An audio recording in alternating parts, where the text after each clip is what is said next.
On parle beaucoup de prospection commerciale, d'aller développer des nouveaux marchés, chercher des nouveaux clients. Aujourd'hui, on va aussi voir comment les fidéliser, puisqu'on sait que fidéliser un client, ça coûte quand même moins cher que d'aller prospecter, chercher de nouveaux clients, même si c'est aussi un levier essentiel.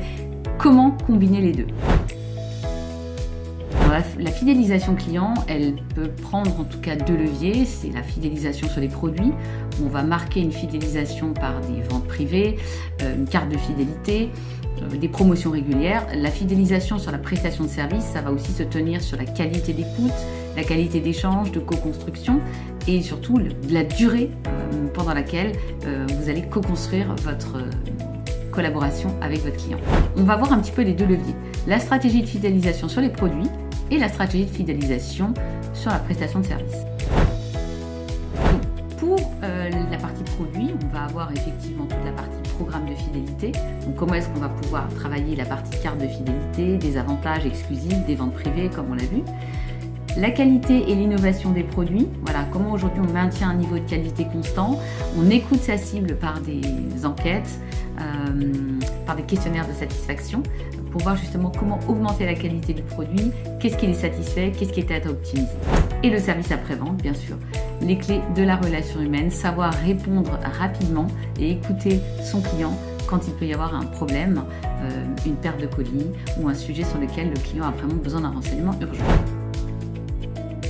Sur la partie prestation de service, on va vraiment être challengé sur la partie relation personnalisée. C'est la qualité aujourd'hui de l'écoute qu'on va avoir, de la proactivité, de la proposition de valeur et de l'anticipation. Expertise et conseil, c'est comment se positionner comme un partenaire stratégique, à l'écoute, qui sait s'imbriquer intelligemment dans une équipe. Et anticipation des besoins, comme je l'ai dit précédemment, être proactif. Quand une stratégie ne fonctionne pas forcément comme on le souhaite, avoir la sagesse et l'humilité simplement de l'affiner et de se proposer des solutions alternatives à son client. Et ce qui va être commun finalement aux deux secteurs d'activité, c'est aujourd'hui comment on va communiquer de manière transparente. Oui, l'humilité, la remise en question, les valeurs de transparence sont fondamentales en tout cas dans une collaboration. Retour d'expérience, c'est comment on va solliciter de part et d'autre sur la partie produits et services les retours clients. Qu'est-ce qui peut être optimisé, qu'est-ce qui a fonctionné, qu'est-ce qui vous a plu, voilà, qu'est-ce qu'on pourrait retravailler pour que ce soit encore mieux qu'avant.